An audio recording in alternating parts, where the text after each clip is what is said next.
खरं तर काल महायुतीतले मंत्री भरत गोगावले यांनी एक आमचे नेते भारतीय जनता पार्टीचे सन्माननीय खासदार नारायणराव राणे साहेबांबद्दल जे एक वक्तव्य केलं ते अत्यंत चुकीचं वक्तव्य त्यांनी केलेलं आहे. मी मुद्दाम सकाळपासून या विषयावर प्रतिक्रिया दिली नव्हती, कारण मला माहिती आहे की आमचे सगळे कार्यकर्ते भरत गोगावले सारख्या एका नेत्याचं बंदोबस्त करायला पुरेसे आहेत.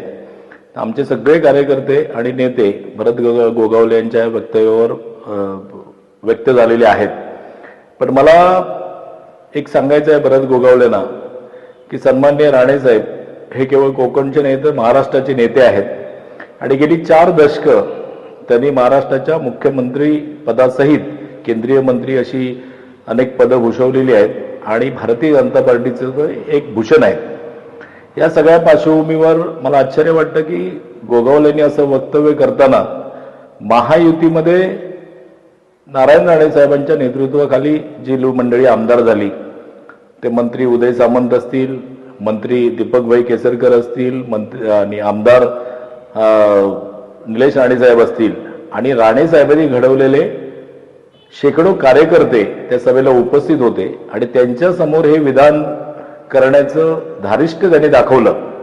तर ही गोष्ट मात्र मनाला क्लेशदायक आहे आणि माझ्या दृष्टीने हे पूर्णतः चुकीचं आहे.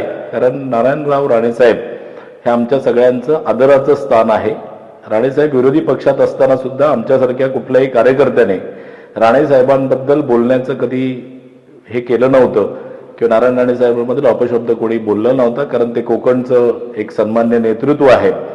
तर गोगावलेंना मला एवढंच सांगायचं आहे की पुन्हा कधी सिंधुदुर्ग जिल्ह्यामध्ये येऊन अशा पद्धतीचं किंवा कुठेही राहून अशा पद्धतीचं वक्तव्य करू नये. तुमची राजकीय कारकीर्द आम्हाला सगळ्यांना माहीत आहे.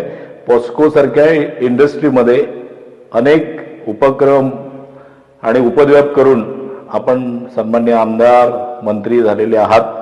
त्यामुळे आमचे सगळे कार्यकर्ते पुढच्या वेळेला असं जर काय वक्तव्य करण्याचं धारिष्ट केलं तर खारेपाटण सीमेवरच त्यांचा बंदोबस्त करतील किंवा विमानाने आले तर बांदा सीमेवरच त्यांचा बंदोबस्त करतील आणि या विधानाबद्दल वरिष्ठ दखल घेतीलच. पण गोगावलेने सुद्धा या सगळ्या वक्तव्याबद्दल जाहीर माफी मागितली पाहिजे आणि ही माफी मागितल्याशिवाय महायुतीतला कुठलाही पुढचा निर्णय होणार नाही, अशा पद्धतीची भारतीय जनता पार्टी म्हणून जिल्हाध्यक्ष नात्याची भूमिका आहे.